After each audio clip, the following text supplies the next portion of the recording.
안녕하세요. 타스 건축사사무소의 김인환 건축사입니다. 오늘 제가 말씀드릴 주제는 결로현상의 원인과 방지하는 방법에 관한 것입니다. 저는 본 채널에서 그동안에는 주로 상가주택, 단독주택 등의 설계와 건축 등에 관한 전문적이고 기술적인 내용으로 영상을 만들다가 최근 들어서 건축 정보로서 건축과 관련된 일반적인 이야기나 특히 재테크, 부동산적인 말씀을 드리고 있습니다. 이는 이 두 주제가 상가주택이나 단독주택 등 건축을 하고자 하시는 분들에게 참고가 될 내용이고, 또 사실 설계나 공사 등 전문적인 내용은 이미 충분히 다루어졌다고 봐서 그런 것입니다.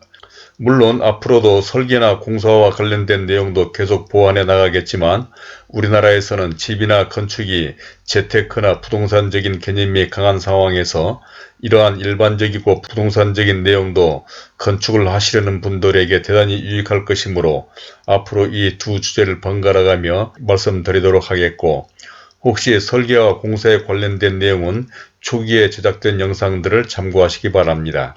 자, 그러면 오늘의 말씀을 시작해 보도록 하겠는데, 요즘 겨울이 되다 보니 많은 사람들이 단열과 특히 결로에 대한 염려와 함께 이에 대한 질의를 하시는 분들이 많아서 오늘은 이에 대해서 다음과 같은 4가지 내용으로 말씀을 드리고자 합니다.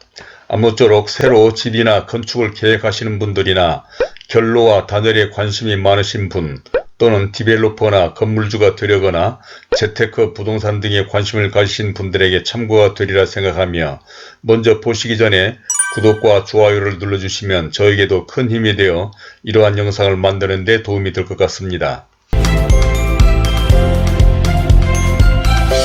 그럼 첫 번째로 결로현상이란 무엇인지에 대해서 말씀을 드려보겠는데, 결로현상은 실내외의 온도 차이로 발생하는 현상으로 온도 차이가 클수록 빈도가 높아지는데, 차를 타면서 에어컨을 작동하거나 겨울철에 히터를 가동하는 경우 차창 안에 물방울이 맺히는 현상과 같은 것으로 아파트나 주택 등 실내에서도 이러한 결로현상이 많이 발생하지요.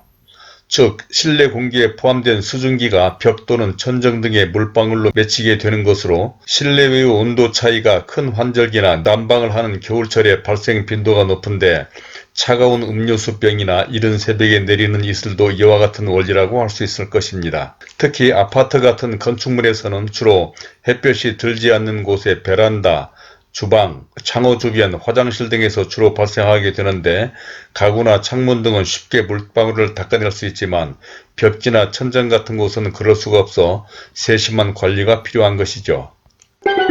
다음 두 번째로는 결로현상이 건강과 생활에 미치는 영향에 대해서 말씀드려보면, 이러한 결로현상으로 벽이나 창문에 물방울들이 맺혀 벽지를 타고 흐르게 되면 벽지 쪽에도 곰팡이가 번식하고, 이러한 곰팡이는 건강에 대단히 좋지 않은 것으로 알려져 있습니다. 그러한 곰팡이는 알레르기성 피부염을 일으킬 수 있고 결막염이나 호흡기 질환을 일으키기도 하기 때문인데, 공기 중에 퍼진 곰팡이의 포자들이 음식물에 떨어져 곰팡이가 자라게 되는데, 이때 음식물 곰팡이는 독성을 가지고 있어 면역력이 약한 아이나 임산부가 먹으면 장염이나 식중독을 일으키기 때문에 주의해야 하는 것입니다. 또한 결로현상으로 발생되는 곰팡이는 환기가 안되는 옷장의 옷이나 가구 속에도 발생하는 경우도 많은데, 이러한 옷이나 가구를 직접 사용하는 것은 건강에 더 해로울 수가 있습니다.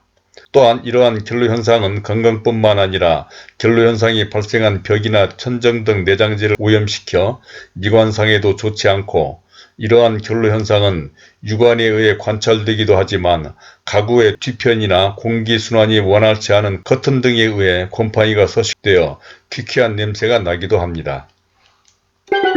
다음 세 번째로는 결로현상의 발생 원인에 대해서 말씀드려 보겠는데, 이러한 원인은 아주 다양하고 복잡한데, 결로현상이 가장 많이 발생하는 원인은 주로 건축물의 하자로 단열공사가 제대로 시공되지 않거나 단열자재 불량, 그리고 내장재의 방습 성능이 떨어지는 경우 결로현상이 쉽게 발생하고, 콘크리트의 양성이 되지 않았을 때에도 결로가 발생되기도 합니다.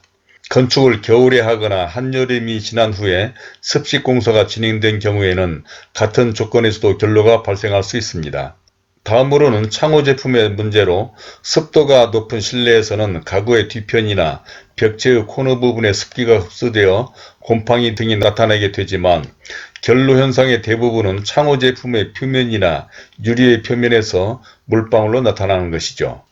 또한 건축물의 입지 조건이 문제가 될 수가 있는데 건축물이 밀집되어 있어 일조량이 부족하거나 통풍이 되지 않고 온도나 바람 등의 기후 조건이 까다로울 경우 결로가 발생할 수도 있는데 남양보다는 주로 북쪽 방들의 결로 현상이 많이 일어나는 것입니다. 다음으로는 생활 습관도 중요한 요소인데 주거 생활에 있어서는 조리 과정이나 빨래 건조, 실내에서 식물 재배 등에서 필연적으로 습도가 높은 공기가 형성되는데 이에 대한 적절한 배출을 위하여 환기가 절대적으로 필요하나 이를 소홀히 하거나 부족하게 되면 결로가 발생되기도 합니다. 마지막으로는 계절적인 온도나 습도 차이로 겨울철에 지나친 난방과 욕실에서의 온수 사용, 사람들의 호흡 등에 의해 실내 습도가 높아지는 경우에 결로가 발생되기도 하는 것입니다. 이제 마지막 네 번째로 결로 현상을 방지하는 방법에 대해서 말씀드려보면 이러한 결로 현상을 막기 위해서는 이와 같은 결로 현상의 발생 원인을 차단하는 것이 가장 좋은 방법으로 우선 공사 과정에서 규정된 단열재의 사용과 단열 공사를 철저히 하는 것이 필수적이고 만약 기존 건물과 같이 단열에 문제가 있는 경우라면 벽체 내부에 단열재를 붙여 내부 온도와 외부 온도 차이가 크게 나지 않도록 해주거나 단열 필름 등을 창문에 부착하고 곰팡이 방지 효과에 좋은 결로 방지 페인트나 벽지 또는 친환경 내장재 등을 사용하는 방법 등도 있습니다. 또한 결로 발생이 가장 많은 창호의 경우에는 가급적이면 이중창을 사용하는 것이 시스템 창호와 같은 단일창을 사용하는 것보다 좋으며 창틀도 알루미늄과 같은 금속 제품보다는 PVC 창틀이 효과적이며 창틀은 반드시 단열바를 사용하고 유리의 경우에는 겸유리인 페아그라스로 사용해야 합니다. 다음으로는 생활하는 데 있어서도 가급적 습기를 유발하지 않도록 하며 만약 조리나 빨래 건조 등을 하는 경우에는 가급적 환기를 시켜줘야 하고 특히 좁은 집에서 온종일 밀폐된 가운데 환기를 전혀 하지 않고 난방하는 경우에는 아무리 잘된 집이라도 반드시 결로가 발생되기 때문에 주기적으로 환기를 시켜주는 것은 필수인 것입니다. 이는 상가주택의 2, 3층 임대주택의 투룸 등 좁은 집에서 낮에는 온종일 비워둔 채 환기를 전혀 하지 않다가 저녁에 난방을 하다 보면 반드시 결로가 발생되는 것이 대표적인 사례로 환기는 결로 방지에 가장 효과적이므로 이중창의 외부 창을 2 내지 3cm 정도 열어두어 온도 차이를 줄이거나 환기를 시키는 방법도 좋습니다. 다음으로는 지하실 등 결로가 많이 발생하는 곳은 강제적인 방법으로 제습기를 사용하는 것도 권장할 만합니다.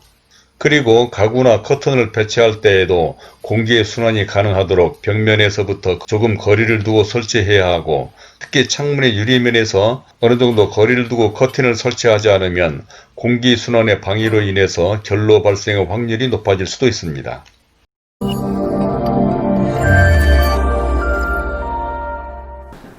자, 이제까지 결로 현상의 원인과 방지하는 방법에 대해서 첫 번째로 결로 현상이란 것에 대해서 다음으로는 결로 현상이 건강과 생활에 미치는 영향에 대하여 세 번째로는 결로 현상의 발생 원인 네 번째로는 결로 현상을 방지하는 방법에 대해서 말씀을 드렸습니다.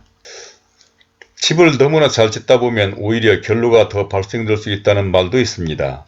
이는 환기를 강조하기 위하여 하는 말인데 지나치게 기밀하게 집을 짓다 보면 바람이 통하지 않아 결로가 발생한다는 것으로 결로는 단열 공사도 중요하지만 그만큼 환기를 자주 하는 것이 중요하며 특히 설계 과정에서도 해당 지역의 기후를 감안한 건축물의 배치나 평면 계획 그리고 특히 창호의 배치와 설계가 중요합니다.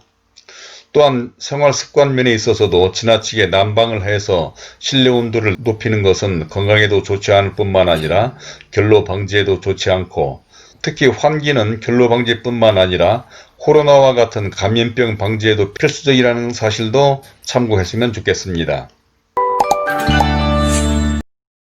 이상은 결로의 원인과 방지에 대한 일반적인 이야기를 제가 하였고 만약 설계나 시공을 앞둔 경우라면 아래 더보기에 첨부한 단열재와 단열공사에 관해서 좀 더 기술적이고 전문적으로 타스 건축사 사무소에서 제작한 영상을 보시면 전문적인 내용을 보실 수가 있는데, 이러한 것은 아파트와 단독주택, 상가주택, 다가구주택 등을 설계하고 건축한 전문가로서 말씀드린다는 점도 강조하고 싶습니다. 그리고 혹시 이런 데 대한 궁금한 점이나 의견 등이 있으시면 댓글로 남겨주시기 바라고, 이에 대해서도 건축 전문가로서 자세한 설명을 드리도록 하겠으며, 구독과 좋아요를 눌러주시면 제가 그동안 제작한 인생과 집, 그리고 재테크, 부동산 등에 관련된 영상도 보실 수가 있습니다. 또한 화면 왼쪽에 추천하는 이 영상들도 참고하시길 바라며 오늘은 이것으로 줄이도록 하겠습니다. 감사합니다.